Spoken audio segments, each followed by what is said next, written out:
If you want to call these episodes, this would be the second episode. And if you want to call this a series, this is the second episode of this series. I guess that I'm calling, and I forgot to do this, episodes and series. I guess I'm calling this, I want to talk about this album, because I did, I can't do this introduction every time, but last year I did, I love this album. And this time it's going to be, I want to talk about this album. And it's not necessarily albums that I love. It might be a new album that I'm interested in. It might be an old one that I maybe rediscovered and I'm on a kick with it. I want to talk about it. It could be an old album that I've never heard before, but maybe somebody told me about it or I got into it for some reason. In any case, today I'm going to talk about, as you can see in the title, Foo Fighters, The Color and the Shape. And there are a few reasons why I want to talk about this. You can probably guess at least one.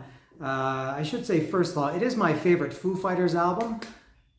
Well, I'll get to my Foo Fighters fandom and my Foo Fighters history in a minute. But the reason I want to talk about this is, one is Taylor Hawkins died recently. I guess it was about a month ago now.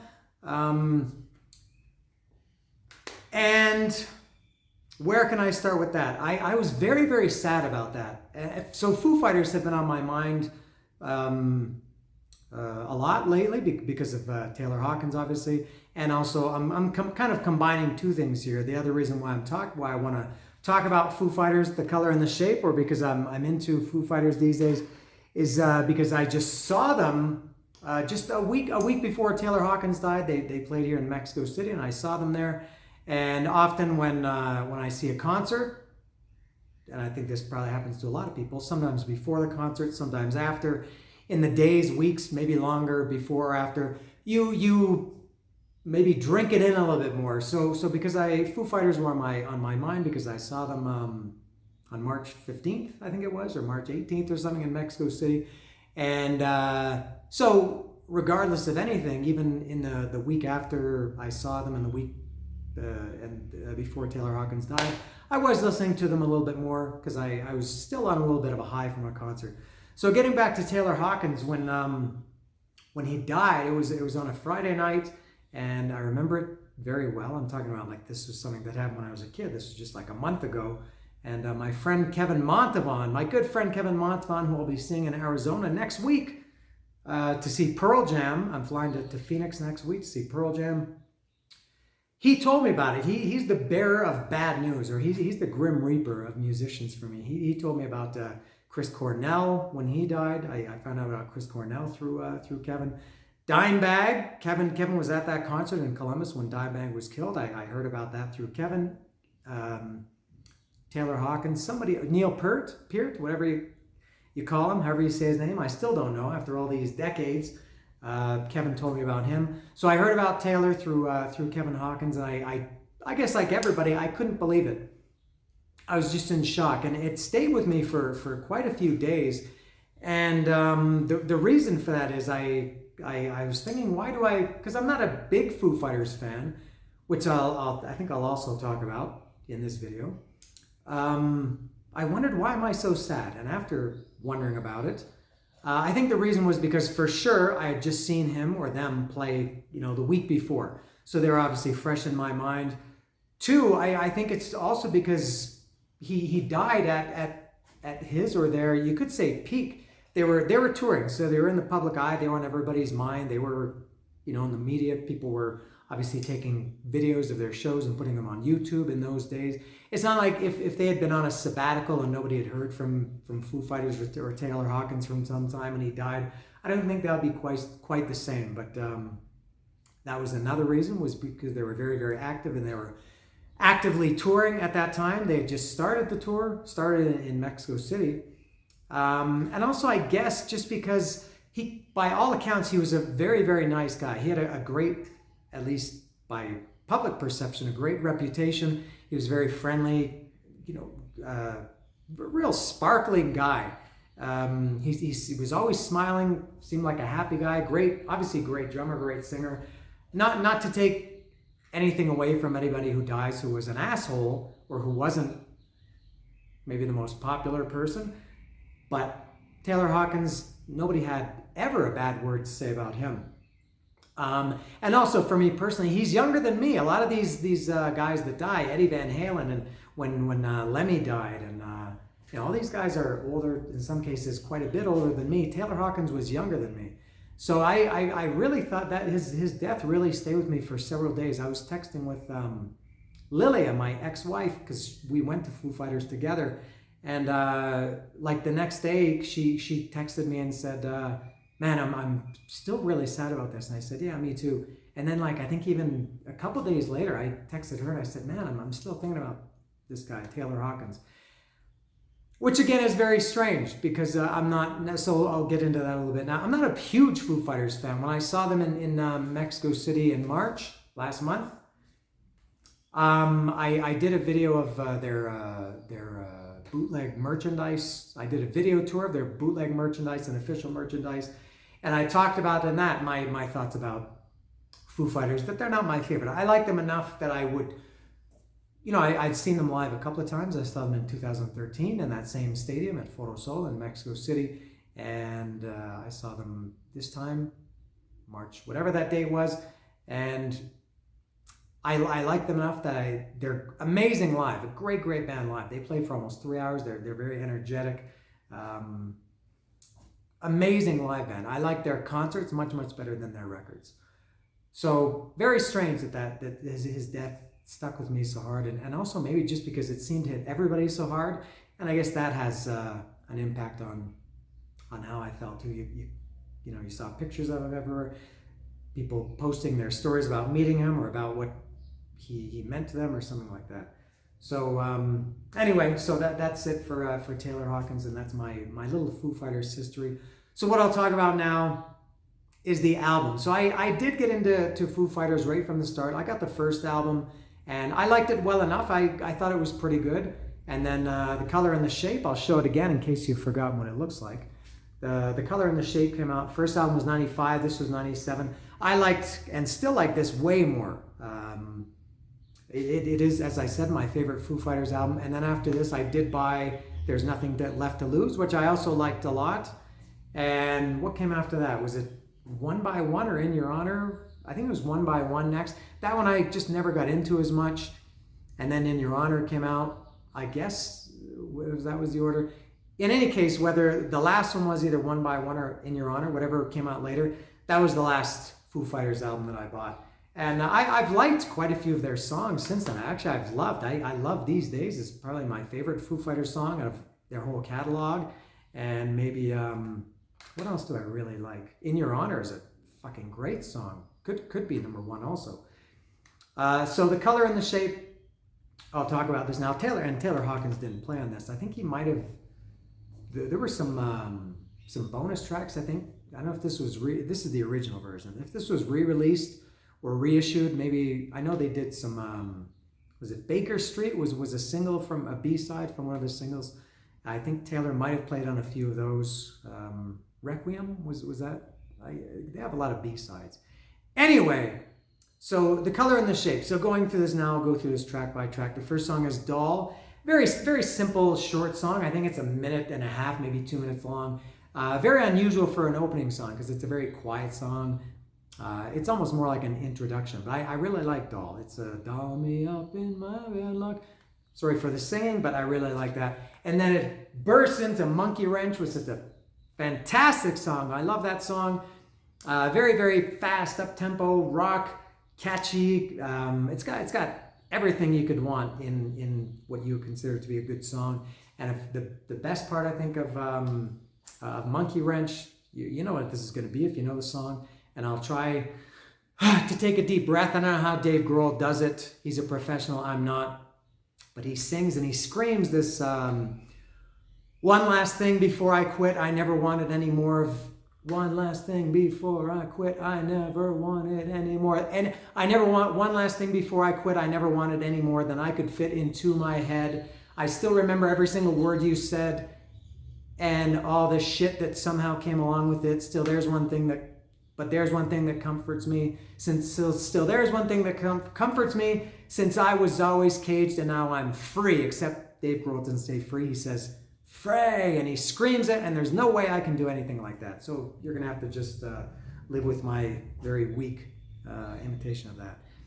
Great song, Monkey Wrench. Johnny Park is excellent too. That's a little bit of a rocky and then quiet, as a lot of music was in that time period. Had the kind of loud parts and then quiet. Come on, I'll take you under this beautiful bruises color. Everything changed. Everything fades in time. It's true. Very good song. Hey, Johnny Park. My Poor Brain. Real life is so hard. This is a blackout. I want to detonate. That's almost the opposite. The choruses are big choruses and kind of quiet verses. My Poor Brain. Any one of those three, even Doll, could be a favorite from this album. We'll get to that. Maybe my favorite. Next one, Wind Up. Another rocker. Good groove to that one, Wind Up. I like it. Up in Arms. Another rocker with a quiet beginning. A little bit of a kind of a mellow introduction, and then it hits into Up in Arms. My Hero, everybody knows that song. There was a lot of speculation at the time, probably by me too. I don't know. This was 25 years ago that song was about Kurt Cobain. I'm sure that's not true, but There Goes My Hero. For some reason, people thought it was about Kurt Cobain. I don't know if I did or not, but that's another good one. And I saw Wolfgang Van Halen is doing a cover of that on his recent tour, and it actually sounds pretty good. There Goes My Hero. See You, that's another, I'm saying this about every song, but they're great songs. See You was a small song. I would call it a small song, similar to, it doesn't sound like, but I would say it's in the same vein as Big Me from the first album. Just a quiet little simple song that, what is it, 2.5 minutes maybe, something like this. Can I see the times? See you, 2 minutes, 27 seconds. Good it is to see you, Enough Space, another, never seemed to be enough space. Good song, that's another rocker. February Stars, that, again, it's hard to pick a favorite. I love all these songs so far. There are two that I don't really like, I'll get to that. But February Stars, another one similar to Up in Arms and Doll, maybe also, that start quietly, although Doll never gets louder. But February Stars is one of those songs, maybe a little bit like In Your Honor, that almost people like to talk about. I could feel the hairs stand up, or the back of, you feel like they get the chills or something like that. To me, that's February Stars is one of those songs. Very, very strong, emotional song. Again, quiet, starts kind of quiet, builds up, and then bursts into February Stars. Everlong is next, which is their, obviously the biggest song, not just from this album, but probably I guess it's their signature song, and that's what this is. This is Everlong, and I Wonder. I got this shirt when I saw them in Mexico City in March. And it's big, isn't it? It's a medium, but I think it fits more like a large. Look, I feel like I'm swimming in this shirt. But there's, again, I don't love Foo Fighters in terms of their records, but I like them enough to see them live and to buy a shirt, even if it's a bootleg shirt, but I like it. But Everlong, I think, is, it's like the uncoolest thing to say that the hit from the album is your favorite. But over the years, and I wouldn't have said this some time ago, but it's kind of funny with me with Everlong. A lot of songs like that are big songs that are on the radio all the time, or back then when the video was on, you get tired of it, and you get burnt out of it, and then you say, I don't like that song. That song sucks. And it doesn't suck. You just get tired of it. I'm the opposite. I think because I was kind of away from that song for quite some time. I never really had I did get sick of it. Then I was away from it, and meaning kind of when I stopped listening to the radio, like 16 years when I moved to Mexico. And so now when I hear Everlong, it's because I choose to hear it.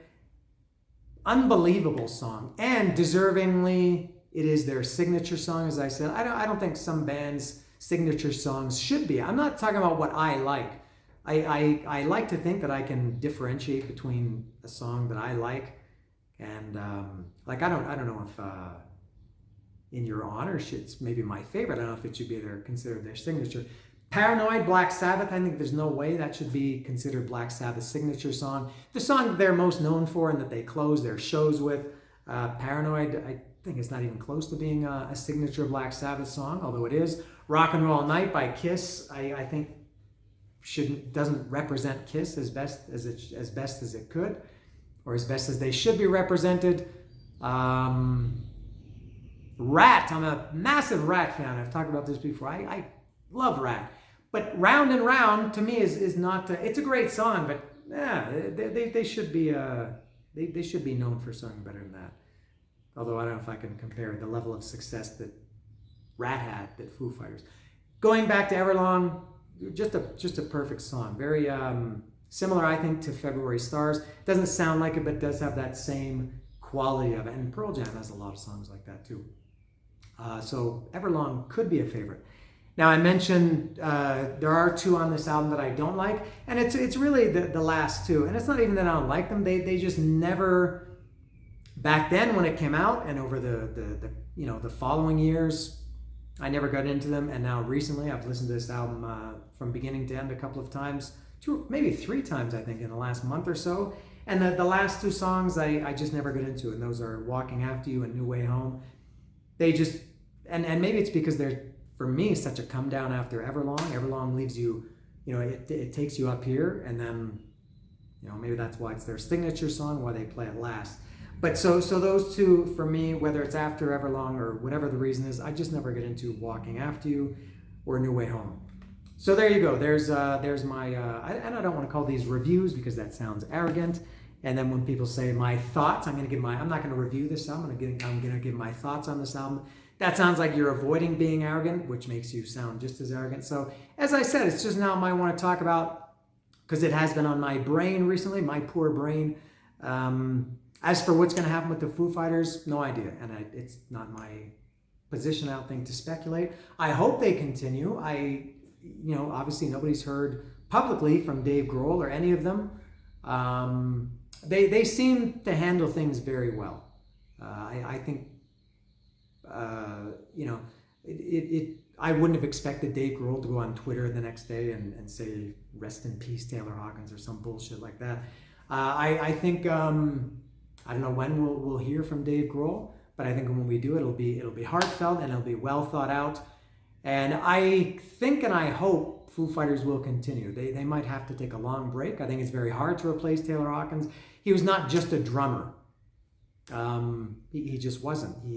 He was. I think it's well documented that he was good friends with Dave Grohl. They're all good friends. They're a very tight organization, tight band, and I can't see them quitting. But I think they're going to take some time. I think it's going to be a while, I think, before we hear about Foo Fighters. I hope they continue, but who knows? Anyway, so that is it. That's all about Foo Fighters. The color and the shape, I don't know when I'm going to do another one of these episodes. Whenever I just get the feeling to whenever I want to talk about an album, I'll do it, and when I get time. So there it is. Foo Fighters, the color and the shape. Yeah.